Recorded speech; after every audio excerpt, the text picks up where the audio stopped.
Paris, à quelques pas des Champs-Élysées. Dans les cuisines d'un restaurant 3 étoiles, la brigade est à pied d'œuvre. Ce matin, le chef des lieux, Romain Méder, attend une livraison particulière venue de Bourgogne. Tiens, Bonjour, comment ça va? ça va. J'ai apporté cornichons, les derniers de la merveilleux. saison. Hein. C'est les derniers là? Ah, c'est les derniers là. Ils sont très bons. Quand c'est jeune comme ça, c'est assez délicat. Et même s'il y a un tout petit peu d'amertume dedans, pour nous, ça reste assez intéressant. Ici, on déguste le cornichon frais. Un peu d'huile d'olive, du sel, et le petit croquant arbore ses plus belles couleurs. Là, on va juste les griller, donc on va les marquer légèrement. D'habitude devant le cornichon ou dans le vinaigre. Oui, dans le vinaigre. Mais c'est dommage. Moi, j'adore ça. J'adore ça. Et puis, il y a une autre partie du cornichon qui intéresse le chef. Sa fleur. C'est beau. Hein. Pas pour la décoration, pour la manger. On change végétal. C'est très bon et c'est beau. Juste une salle. Mais la star depuis toujours, c'est le cornichon au vinaigre. Il trône dans tous les frigos et fait partie de notre patrimoine.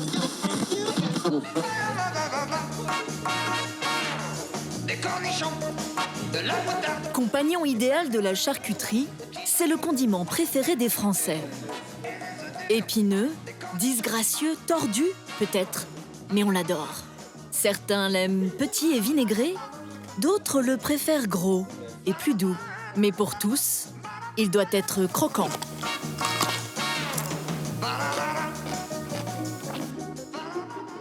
Pourtant, en moins de 20 ans, il a déserté nos campagnes, remplacé par un cornichon d'importation.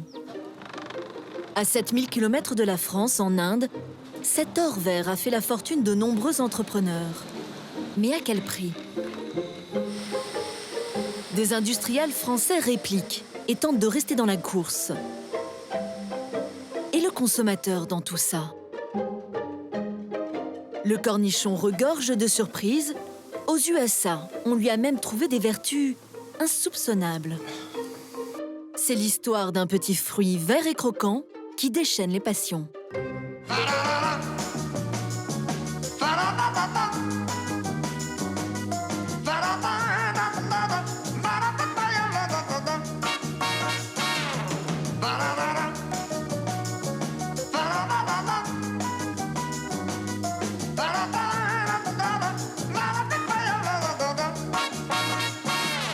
Le poulet, les biscottes, les œufs durs et puis les cornichons.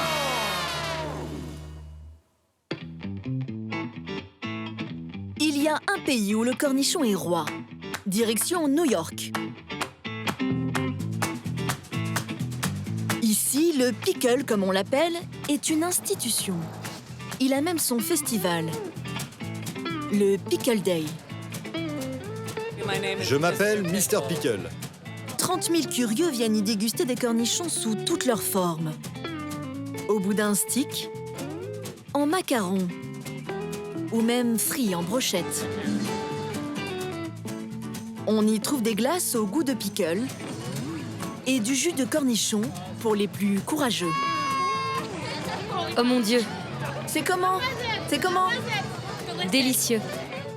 Ce cornichon imposant aux saveurs aigres-douces fait partie de l'histoire américaine. Pourquoi on aime tant les cornichons aux États-Unis ? C'est un produit culte, c'est bon, c'est un peu kitsch, funky. Les gens aiment les cornichons parce que ça leur rappelle leur enfance. C'est la nostalgie. Ici, le cornichon n'est pas un condiment, mais un accompagnement, un repas presque. Ils sont bons dans les burgers, dans les salades. Moi, je les aime plutôt aigres. Avec du pain et du beurre, c'est super. Le cornichon doit être croquant, mais surtout, il faut qu'il soit juteux.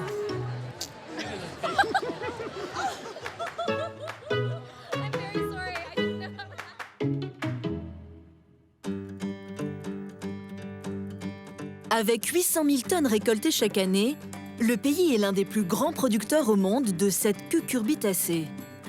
Car oui, le cornichon n'est rien d'autre qu'un petit concombre. Un fruit qui rapporte 200 millions de dollars à une vingtaine d'industriels américains. Dans le Wisconsin, un d'entre eux a accepté de nous recevoir. Van Holtens. Steve Barnes dirige cette entreprise familiale. Leur spécialité, le pickle in a pouch, le cornichon à l'unité.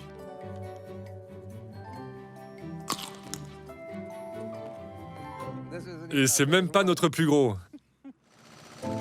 Chaque année, l'entreprise produit 35 millions de ces cornichons. C'est quoi un bon cornichon pour les Américains?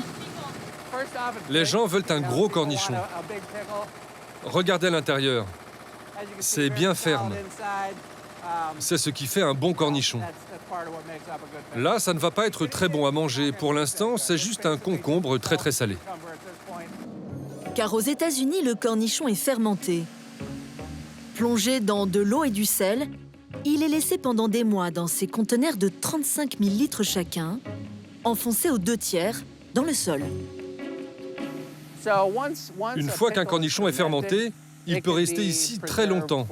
Nous, on les utilise dans les 12 mois, mais ça peut rester ici des années et ça reste comestible.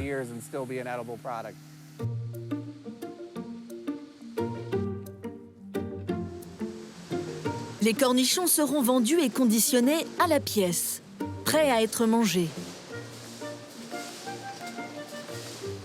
Et pour recycler la saumure, l'industriel a eu une idée de génie. Fabriquer une glace au jus de cornichon. De l'eau, du vinaigre et un peu de curcuma pour accentuer la couleur. Le concept cartonne. Le produit a progressé de 300% l'année dernière et ça ne fait que commencer. Van Holten en vend plus de 2 millions par an. Car aux USA, le pickle juice est réputé être bon pour la santé. En moins de 10 ans, la folie du jus de cornichon a déferlé sur les États-Unis. On lui prête toutes les vertus. Anti-gueule de bois, bon pour la digestion, il serait même le remède imparable contre les crampes. Dans les stades, les sportifs ne jurent que par ça. C'est vrai que ça stoppe la crampe rapidement. Nous sommes allés le vérifier à l'Université du Michigan. Kevin Miller est l'auteur d'une étude qui pourrait faire sourire certains. Une étude scientifique sur les effets du jus de cornichon sur le corps. En 2010, il a prouvé que le pickle juice réduisait les crampes grâce à une expérience qu'il reproduit pour nous. Bonjour Jack. Entrez. On va vous cramper aujourd'hui. Il provoque artificiellement des crampes chez des cobayes et chronomètre leur durée avec et sans jus de cornichon. On va provoquer une crampe avec un faible courant électrique. Pour la première, vous n'allez rien boire du tout. Vous allez laisser la crampe venir, la laisser durer le plus longtemps possible. Il ne faut surtout pas la combattre. Attention, elle arrive. Regardez, l'orteil se contracte. Sur l'écran, le scientifique mesure la durée de la contraction. Sans rien boire, votre crampe a duré environ 70 secondes. Deuxième expérience, cette fois avec du jus de cornichon à boire. Vous êtes prêts? Allez, buvez, buvez, buvez. Quelques secondes plus tard, Elle a duré approximativement 35-36 secondes. la durée de la crampe a été réduite de 50%. C'était comment? Boire du jus de cornichon, c'est pas l'expérience la plus agréable, mais c'était pas non plus si terrible. Vous avez vraiment senti une différence? Oui, la crampe est partie beaucoup plus vite. On sent la différence. Cette expérience, Kevin Miller l'a conduite sur une centaine de volontaires. Le scientifique continue à tester le jus de cornichon sur des sportifs et les conclusions sont toujours les mêmes.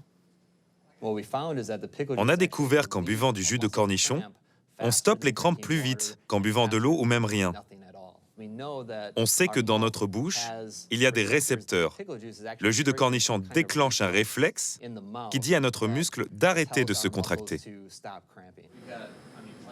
Et ce n'est pas tout, le cornichon rendrait aussi heureux. Selon une autre étude scientifique américaine, le cornichon fermenté stimulerait dans notre estomac la production de sérotonine, la fameuse hormone du bonheur. Des cornichons, et dans notre cerveau, c'est un feu d'artifice de bien-être. Aux États-Unis, le cornichon se porte à merveille. Mais qu'en est-il en France ?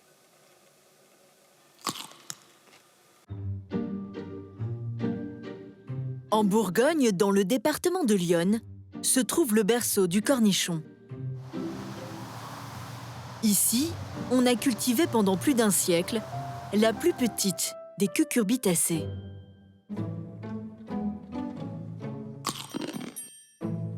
Florent Jeannequin est l'un des derniers producteurs français de cornichons. Chaque année, en été, une quarantaine de saisonniers viennent de Pologne pour la récolte. Les cornichons sont cueillis à la main, un à un, à même le sol. Un travail difficile. Bonjour. Florent veille à ce que les cueilleurs n'en oublient aucun. Tu enlèves le petit, hein. Regarde, toi, ça tu n'enlèves pas, pourquoi? Toi, le petit, là, comme ça c'est l'extra fine. Celui-là, tu le cueilles. Après, vous trouvez ici encore un extra fin, donc mini extra fin. Là, c'est pareil, c'est très prisé. Ces petits cornichons-là, très recherchés. C'est une course contre la montre, car en quelques heures, le cornichon peut doubler de volume. C'est un petit concombre, si on les laisse pousser, c'est simple, hein, quand il y a une météo très humide, très orageuse, le cornichon qui est comme ça le matin, le lendemain matin, il peut être de cette taille. C'est énorme, ça va très vite, très vite. En France, on préfère le cornichon tout petit. Le fruit est donc cueilli avant sa maturité, rendant toute mécanisation impossible. C'est là toute la difficulté.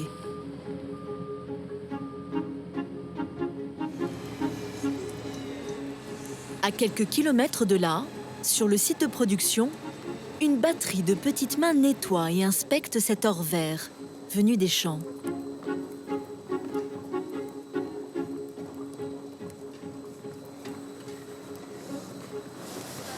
Ah, il y a une fleur, ben voilà, hop, c'est parti.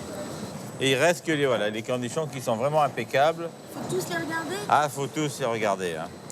Tout se fait à la main. Il n'y a pas de machine qui enlèverait ses queues ou qui enlèverait ses fleurs. Une main-d'œuvre nécessaire qui représente 80% des coûts de production. Mais l'étape la plus importante, c'est celle-ci. Cette drôle de machine trie les cornichons selon leur calibre. Parce qu'en France, c'est la taille qui compte. Et plus c'est petit, plus c'est cher. Le 160, c'est l'extra fin. Ça, c'est le caviar du cornichon. C'est 160 fruits au kilo. 160 fruits au kilo. Le mini cornichon, c'est un régal. Après, on passe au calibre 130, 90. Voilà, il fait partie des fins. Ça, c'est le cornichon fin, c'est pareil, c'est très prisé, c'est vinaigre, estragon. C'est vraiment la recette des grands-parents. Après, celui-ci, on n'a pas l'utilité. Voilà, c'est 35 fruits au kilo. Alors ça, ça va aller aux vaches. C'est malheureux de les donner aux bêtes et il y en a 200-300 kilos par jour que l'on jette comme ça. Est-ce qu'il est plus mauvais que le petit? Ah non, il n'est pas plus mauvais, hein. C'est sa grosseur qui dérange. C'est tout? C'est tout. L'extra fin, c'est l'exception française. Nous sommes les seuls au monde à consommer le cornichon tout petit et au vinaigre. Mais qu'est-ce qui nous plaît tant dans ce cornichon? A priori, peu de choses dedans. Beaucoup d'eau, un peu de vitamines, pas de calories. En fait, le secret du cornichon, c'est le vinaigre. C'est son acidité qui nous permet de bien digérer. Encore faut-il que le fruit soit de bonne qualité.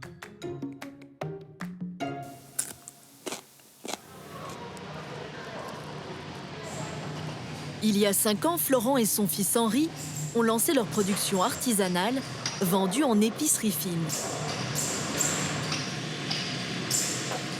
On voit cette couleur bien verte, bien vive. Ça, c'est l'étape que je préfère. C'est l'étape la plus jolie du cornichon. Les fruits sont conditionnés quelques heures après avoir été cueillis. Dans le bocal, quelques graines de moutarde, de l'estragon, du vinaigre, rien de plus. On a un produit frais, donc on n'a pas besoin de mettre du conservateur. Et le vinaigre est conservateur, c'est comme dans le temps, le sel, on conservait la viande. C'est ça qu'on cherche, on veut éviter au maximum de mettre des produits chimiques. Et puis le cornichon prend sa couleur définitive. En 5 minutes, le cornichon qui est un vert clair va passer à un vert militaire. C'est normal, c'est parce que le vinaigre cuit le cornichon. Un cornichon naturel, mais surtout un produit de luxe. À 8 € le bocal, il est 4 fois plus cher que ce qu'on trouve en supermarché. En 2017, l'entreprise a produit 100 000 bocaux.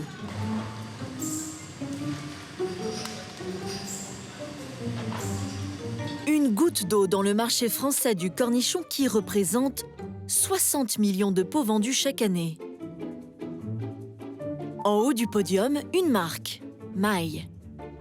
Et pour cause, c'est elle qui a imposé le fameux extra fin. Périr pour ses idées, il n'y a rien de plus beau. Et puisqu'on me demande... Impossible de parler cornichon sans penser à un slogan. Il n'y a que Maille qui maille.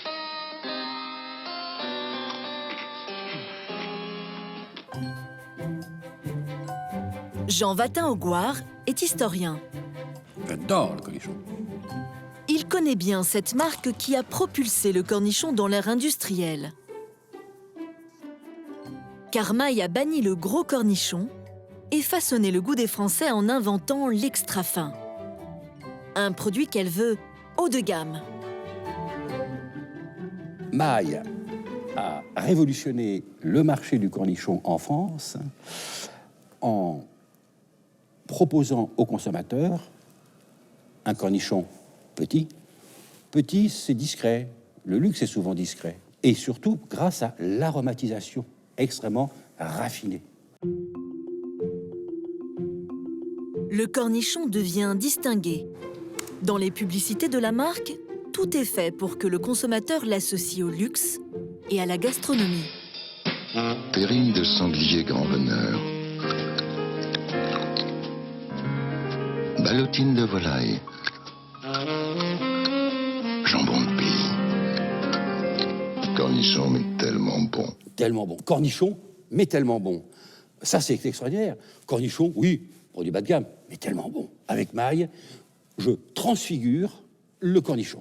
Il est extra fin, extraordinaire, produit de plaisir. Il y a un réflexe quasi pavlovien. Quand on pense cornichon, on doit impérativement penser Maille. Mais en imposant le cornichon extra fin, la marque a fait un choix lourd de conséquences. Retour dans l'Yonne. C'est à Appoigny que Maille a, dans les années 60, installé sa conserverie de cornichons. Ici, pendant plus de 40 ans, l'industriel a mis en bocal le petit ver croquant. 300 agriculteurs de la région fournissaient l'usine.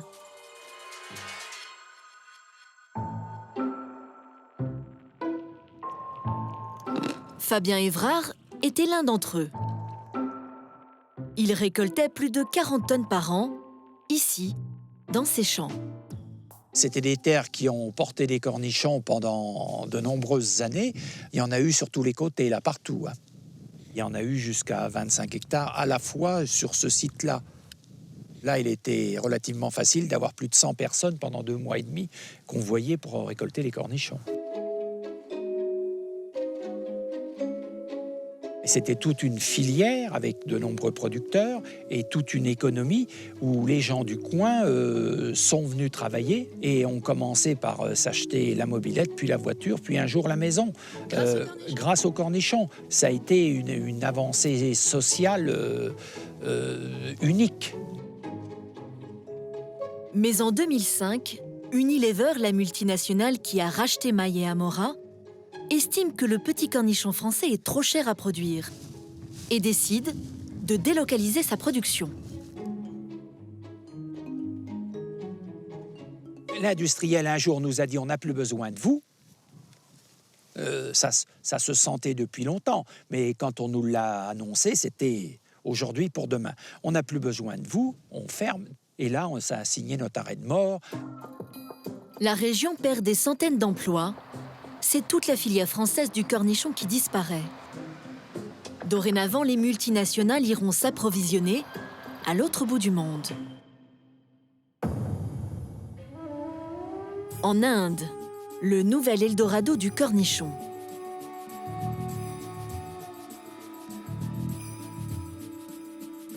La terre idéale aux yeux des industriels.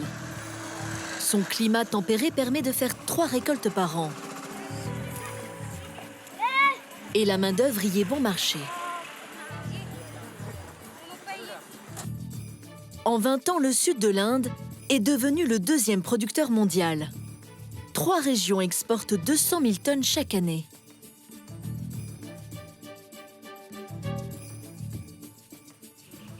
Près de Madurai, dans la région du Tamil Nadu, la récolte vient tout juste de commencer. Nous sommes au mois de janvier. Dans les champs, pas d'armée de saisonniers. Ici, on cultive le cornichon sur de petites exploitations. Et la cueillette se fait souvent en famille. Pourquoi vous attachez les plantes? C'est mieux pour les cornichons. Les fleurs ne s'abîment pas et c'est plus facile pour les cueillir. Un travail minutieux, impossible à faire en France. Trop cher. Mais ici, le coût de la main-d'œuvre défie toute concurrence.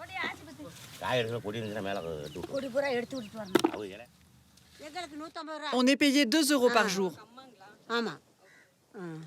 C'est difficile comme travail? Bien sûr, c'est difficile. La cueillette, ça va, mais tout le reste est difficile.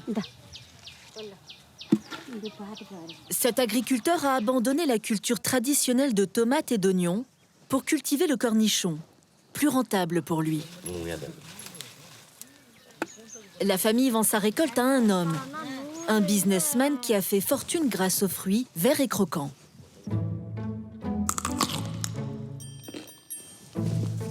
Mohamed Salim. Bonjour, tout se passe bien? Oui, mais bon, les graines coûtent de plus en plus cher. Comme tous les exportateurs de cornichons, Mohamed Salim procure aux fermiers les graines qui viennent d'Europe, l'engrais et les pesticides. Mais surtout, il leur garantit un prix fixe d'achat, une façon de les appâter. C'est ce qu'on appelle la récolte cash. On leur donne le prix quand on leur donne les graines. Comme ça, ils sont confiants. Le prix, 40 centimes d'euros le kilo. Les plantes sont de très bonne qualité. Et tout ça, il l'a appris d'un industriel, Amoramaï. La multinationale a littéralement importé la culture du cornichon ici. Grâce à eux, en Inde, des milliers et des milliers de paysans ont bénéficié de cette culture. Ils nous ont tout appris. Cette culture n'existait pas avant? Non, sans Amoramaï, ce business n'aurait jamais pris une telle ampleur. Ça a pris un tel essor. Aujourd'hui, tout le monde veut faire du cornichon. Dans les villages du sud de l'Inde, 100 000 fermiers se sont convertis à cet or vert. Le comble, c'est qu'ici, on n'en mange pas de cornichons. Ces villageois n'ont jamais vu un bocal d'extra fin. Nous leur en avons rapporté un. Vous les avez mis dans l'eau? Non, dans du vinaigre.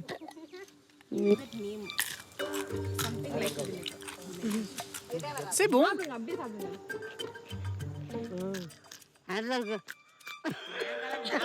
On n'en a jamais goûté.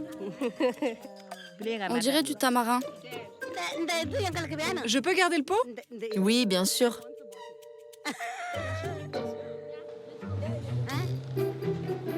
À quelques kilomètres du champ, l'usine de Mohamed Salim.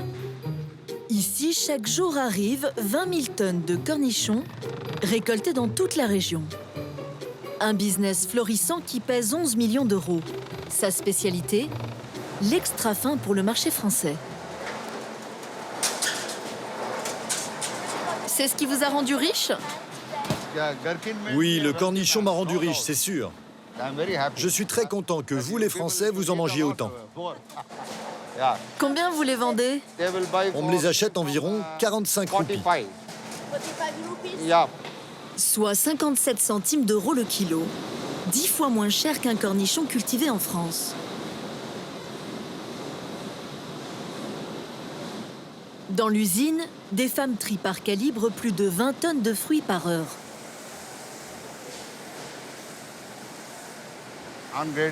Le triage à la main, c'est mieux.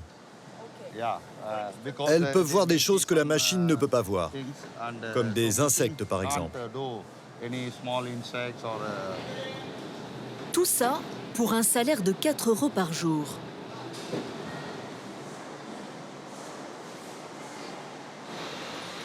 Une fois lavés, les cornichons sont plongés dans ces immenses fûts remplis d'une solution fortement vinaigrée ou d'acide acétique. Sans assaisonnement, rien à voir avec le jus de votre bocal. C'est pour que le cornichon supporte le transport. Il y a l'équivalent de 10 containers dans ce hall. Et tout part en France, chez Unilever et Hugo Retzel, des Français.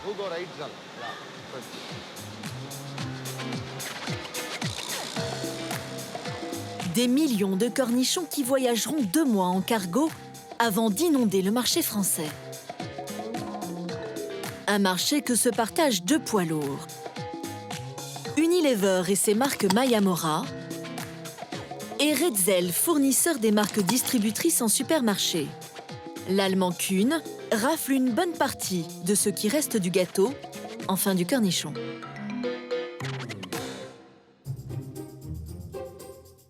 Retour en France, à Montrichard dans le Loir-et-Cher. Retzel est le seul industriel à avoir accepté de nous accueillir. Le groupe travaille pour la grande distribution. 80% des cornichons de supermarché sont conditionnés dans cette usine. Et tous viennent d'Inde. Selon le directeur de l'usine, ils n'ont pas le choix s'ils veulent rester compétitifs. Lorsqu'on est parti en Inde, on l'a fait contraint, je pense qu'on peut le dire, ouais, quand même, contraint, parce qu'à un moment, on ne peut pas être en complet décalage avec un marché. On ne peut pas dire, on va produire, nous, en France, avec un cornichon à 10 € le kilo, alors que sur le marché, nos clients reçoivent en face d'eux des offres à 1 € le kilo, 50 centimes le kilo. Donc on a cette pression en permanence. Lorsqu'on parle de mondialisation, je peux vous assurer que c'est un mot qui nous parle. On est hyper bien calibré. Il y a un prix à payer pour faire venir ces cornichons de si loin. Ils passent des mois dans ces fûts avant d'atterrir dans vos assiettes. On doit dire qu'on a une moyenne à peu près de 6 mois. On a le transit maritime, l'arrivée au port en France, donc là déjà on a 2 mois, 2 mois et demi incompressibles. Mais c'est des produits qui sont stockés dans une matière acide et qui ne bougent pas. Il peut se passer 1 an, il peut se passer 2 ans, même plus, puisque la durée de vie peut aller jusqu'à 3 ans. À l'intérieur, de l'eau, du vinaigre, du sel, mais également des additifs. Car après des mois dans ce liquide, il faut que le fruit reste ferme. On a le chlorure de calcium, qui est un auxiliaire qu'on peut rajouter dans le fût, qui aide au croquant. On ne fait pas des produits qui sont toxiques et on pourrait faire sans. Maintenant, ce qu'on veut, c'est des produits qui arrivent comme vous les voyez là, beaux, appétissants et qui donnent envie. Du chlorure de calcium, mais aussi des sulfites, des conservateurs qui permettent au cornichon de garder sa couleur verte. Un additif largement utilisé dans le vin, qui fait partie de la liste des allergènes à déclarer obligatoirement. Pour vous, ils sont pas moins bien que les cornichons qu'on faisait en France il y a 20 ans? Non, absolument pas. Et ensuite, c'est presque un faux problème dans la mesure où en France, il n'y a pas les quantités nécessaires. Nous ne sommes pas capables en France de produire à la hauteur de nos besoins. Donc la question ne se pose pas vraiment. Le directeur nous explique que certes, le cornichon est indien, mais que tout le reste est fait ici, avec des produits et un savoir-faire français. Le jutage, par exemple. Une fois lavé, le cornichon est mis en bocal, dans un vinaigre beaucoup plus doux et aromatisé. C'est ce qui donne le goût. Le jus, c'est la recette. Le cornichon, c'est la matière première. Toute l'aromatisation, c'est ce qu'on va mettre comme poivre, comme moutarde, comme herbe. Les cornichons de supermarché de Maille ou d'Amora, en fait, c'est les mêmes. Le cornichon, peu importe sa provenance, il a le même goût, c'est la même graine, c'est le même fruit. Le même cornichon venu d'Inde. Sur l'étiquette, on a beau chercher, la provenance du cornichon n'apparaît nulle part. Et pour cause, la mention n'est pas obligatoire pour les condiments. C'est au bon vouloir des industriels. Bizarrement, ça ne leur semble pas être une information essentielle. Nous avons demandé pourquoi à Stéphane Guilbeault, spécialiste en marketing. Pourquoi ces marques ne mettent pas cornichon d'Inde? C'est un choix délibéré. Quand j'étais petit, on appelait ça un mensonge par omission. Voilà, je ne dirais pas que ce soit un mensonge par omission, je dirais que c'est un oubli volontaire pour ne pas faire en sorte que les clients se posent trop de questions. Si on mentionne quelque chose, c'est que soit on nous l'oblige, soit on en est fier. Or, les marques craignent que la mention « cultivée en Inde » inquiète le consommateur. Elles taisent l'origine du cornichon et pour brouiller les pistes, elles utilisent ce que Stéphane Guilbeault appelle des mentions valorisantes. La piment de Cayenne, par exemple. Piment de Cayenne, on est... Ça fait rêver. Ça fait rêver. Et quand un consommateur rêve, il consomme. Ah oui, alors... D'autres jouent la carte de l'artisanal. Celui-ci a la mention « cueilli à la main ». Je vois pas comment il pourrait faire autrement parce que ce sont de tout petits cornichons. C'est ça qui est rigolo. C'est comme si je vous disais que le fruit que vous avez dans la main a été cueilli sur l'arbre. Ça me ferait le même effet. De la poudre aux yeux pour nous faire oublier l'essentiel. D'où viennent ces cornichons? Eh bien, pour le savoir, il faut scruter la liste des ingrédients à la recherche de quelques indices. Quelque chose qui me saute aux yeux, c'est les sulfites. Et un ajout d'affermissant, c'est le E509. Donc c'est un produit qui n'a pas été mis en bocal frais. Donc ça, je suis sûr que c'est produit dans un pays extrêmement loin. À l'inverse, un cornichon sans conservateur viendrait donc de France? Eh bien non. Les marques nous font quelques cachotteries. Sans conservateur et sans sulfite. Donc là, on est très très clair, ça veut dire que c'est un produit frais. Par contre, il n'y a pas marqué Origine France ou le petit drapeau avec Origine France. Donc ça veut dire que ce produit, bien qu'il soit sans conservateur et bien qu'il soit sans sulfite, a été emballé frais dans un pays autre que la France. En Inde, par exemple. Ce bocal, nous l'avons filmé chez Mohamed Salim. Depuis 5 ans, l'industriel est monté d'un cran dans le business. Il conditionne lui-même ses cornichons dans des bocaux. Une ligne peu mécanisée et des salariés qui remplissent chaque bocal à la main.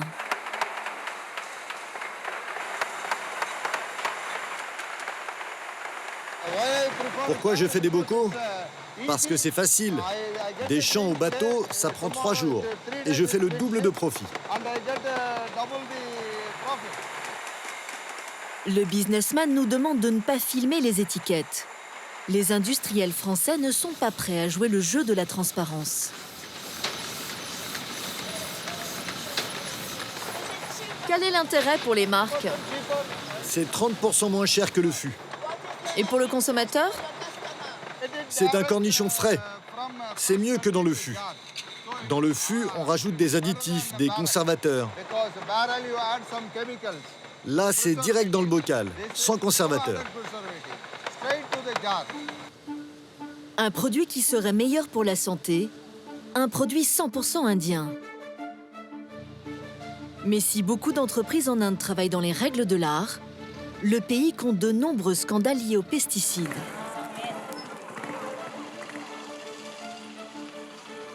Nous allons à Bangalore, dans la région du Karnataka.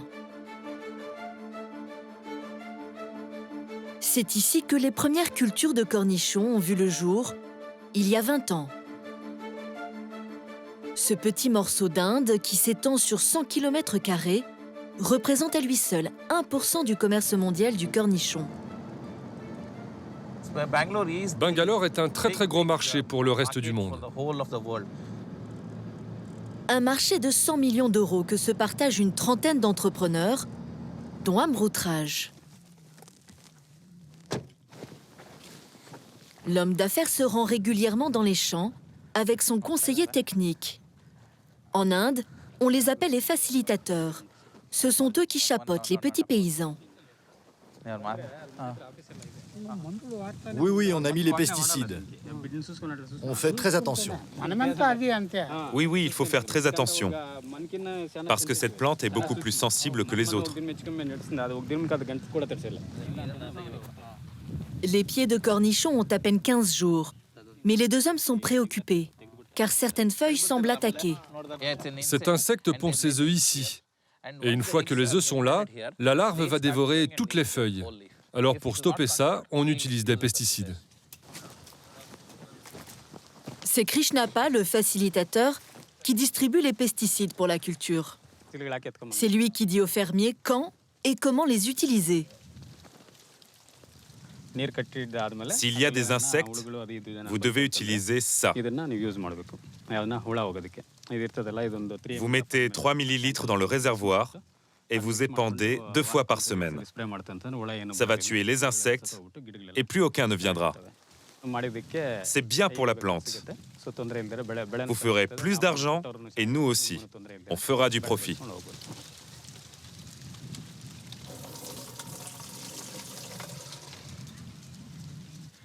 Voilà, on l'ajoute à l'eau, comme ça. Problème, la molécule de cet insecticide, la flubendiamide, est certes autorisée dans certains pays de l'Union européenne, mais interdite sur le sol français. Peu importe les insectes présents, ils vont tous mourir. Pas dans l'heure, mais dans la minute.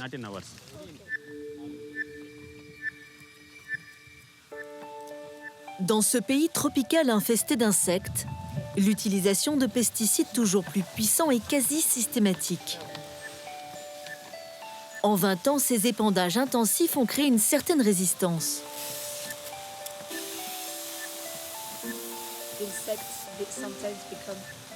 Il y a des insectes qui sont résistants? Oui, bien sûr. Dans ce cas, on utilise quelque chose de plus fort. Et si ça ne marche pas, on utilise encore une autre molécule, un autre pesticide.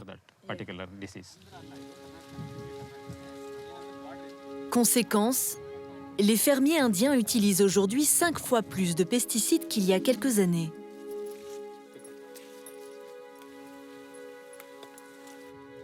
En marge des champs, par terre, des bouteilles vides.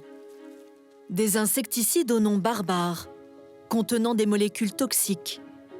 Des fongicides retirés de la vente en France, comme le métalaxyl.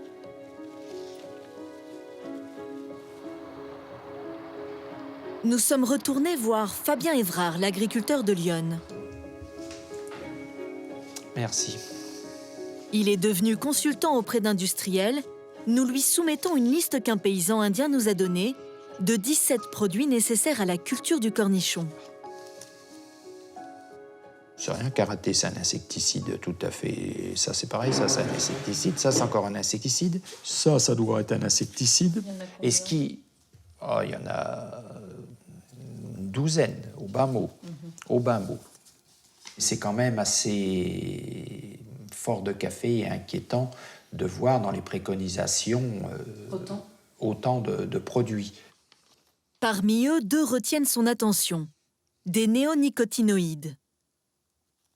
C'est ce type d'insecticide qui est un insecticide systémique, c'est-à-dire qui ne reste pas, qui ne s'en va pas du produit quand on lave le produit ou le fruit, mais qui reste à l'intérieur, qui reste rémanent dans le fruit. C'est ce qui me chagrine quelque peu, pour ne pas dire plus, parce que, si vous voulez, à chaque fois que vous mangez un cornichon, vous consommez une dose infinitésimale de cet insecticide. Ça ne se fait pas comme ça en France? Heureusement que non. Ni avant, ni maintenant. Et on n'en a pas besoin. Si la dose de pesticides dans un bocal de cornichons ne dépasse en général pas le seuil légal, difficile d'être certain que dans le fruit, il n'en reste pas quelques traces. Autre problème, la traçabilité de ces cornichons. De son usine en Inde, Amrut Raj exporte sa production vers l'Espagne et les Pays-Bas. Mais étonnamment, il ne connaît même pas les marques qui commercialisent ces cornichons. Vous savez qui vend vos cornichons? Ça, nos clients ne nous le disent pas. En fait, les clients d'Amrut Raj sont des brokers, des négociateurs indépendants qui achètent et vendent des stocks aux industriels européens, rendant toute traçabilité impossible. Il y a un peu une culture du secret, non? Oui, dans la mesure où on reçoit des instructions du broker, comme quoi il ne faut pas mettre nos étiquettes sur les fûts. On le fait parce qu'on veut que le broker soit content. Il gagne de l'argent et nous aussi on gagne de l'argent. Comme ça, tout le monde est content. Ces cornichons traités avec des pesticides non autorisés en France pourraient donc bien atterrir dans vos assiettes sans que vous le sachiez. L'Inde, cette terre que les industriels voyaient comme l'Eldorado du cornichon, n'est peut-être pas la solution idéale. Sans compter que 4 années de sécheresse ont provoqué récemment une pénurie en France.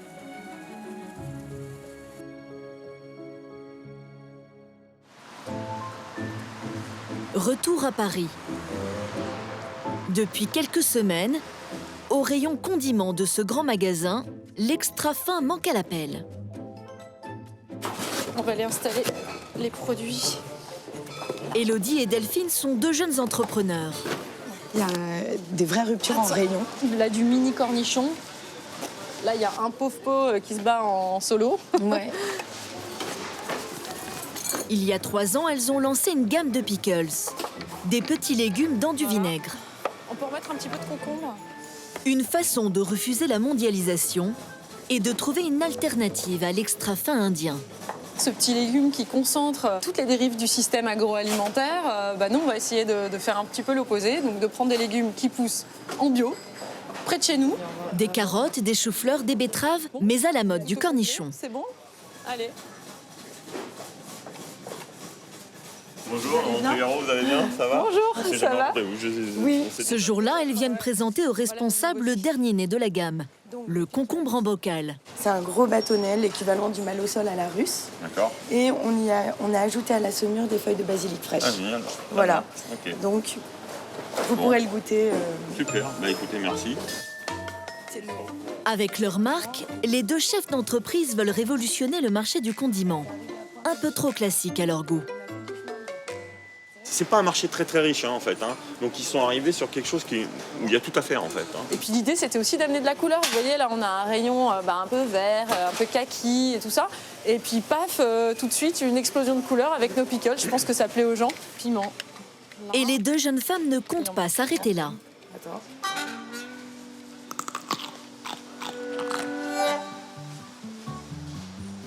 Elles veulent lancer une gamme de cornichons, mais pas le petit difficile à produire. Non. Delphine et Élodie s'intéressent à un format beaucoup plus grand. Hop là. Le fameux cornichon américain.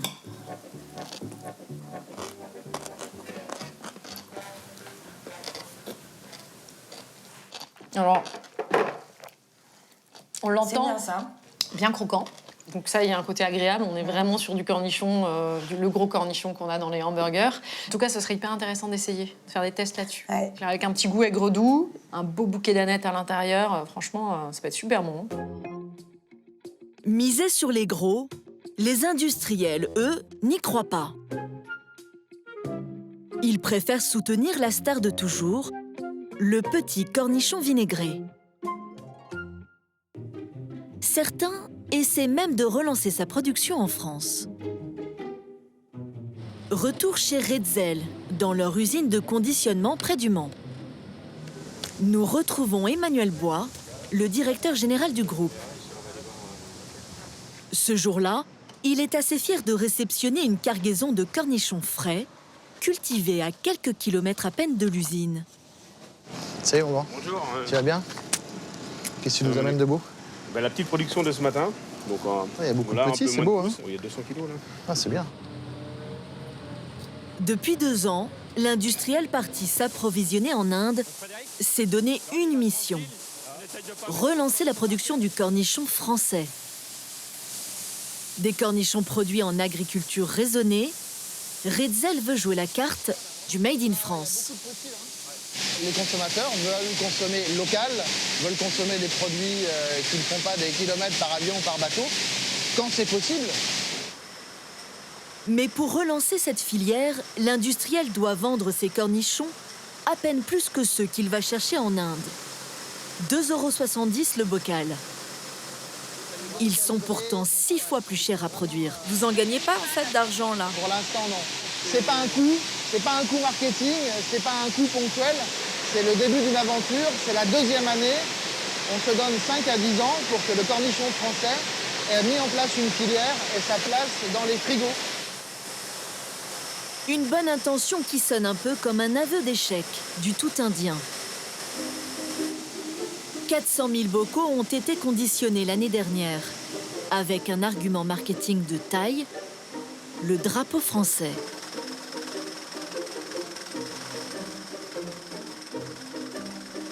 Du coup, ça pourrait remplacer le cornichon d'Inde? Non, je pense que ça ne peut pas remplacer le cornichon d'Inde. On ne reviendra jamais à tout en France. Notre objectif est d'aller le plus loin possible. Est-ce que c'est 5%, 10%, 20%? Ça, ce sont les 10 à 20 prochaines années qui le montreront. Pour l'instant, cette production représente 1% du marché. L'idée à terme, c'est de retrouver un équilibre entre le petit français et le champion indien. Mais le goût dans tout ça? À en croire les industriels, il n'y aurait pas de différence. Pour le vérifier, nous avons organisé un test à l'aveugle.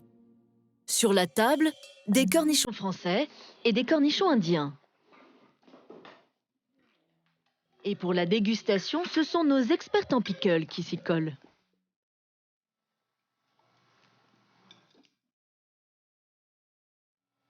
Alors, premier cornichon. Un cornichon indien d'une grande marque. Assez aigre. Celui qu'on connaît tous, en fait.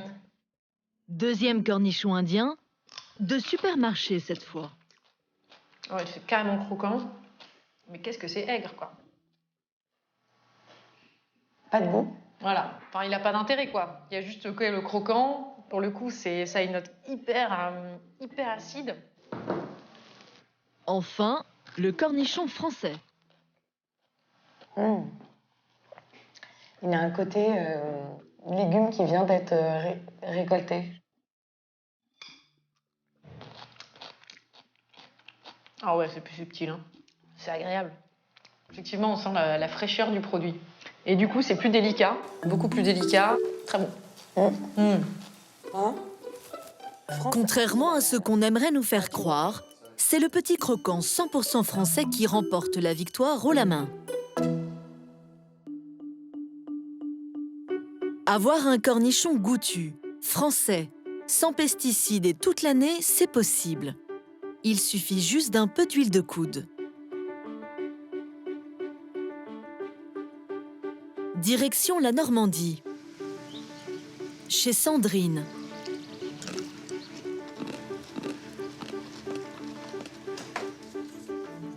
Depuis 20 ans, cette mère de famille fait pousser des cornichons dans son jardin.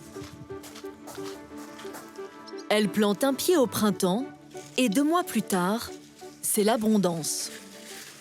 On peut donc en trouver tous les jours une bonne 50aine à ramasser. Et pas besoin d'avoir la main verte. Je ne m'en occupe pas du tout, je le plante. Si vraiment c'est trop sec, je l'arrose un peu. Mais sinon, je le laisse pousser tout seul. Avec un seul pied, Sandrine arrive à récolter des cornichons pour toute l'année. Des petits et des gros, au choix. Donc nous, on aime les manger aussi de cette taille-là. J'avoue que les enfants, eux, les préfèrent plus comme ceci. Voilà. Il ne reste plus qu'à mettre la récolte en bocal. Sandrine utilise une recette héritée de sa grand-mère. Alexia, une amie, vient en prendre de la graine. Tu vas mettre quelques grains de pois. Une pincée. Oui. Un oignon blanc, de l'estragon, de 3 branches.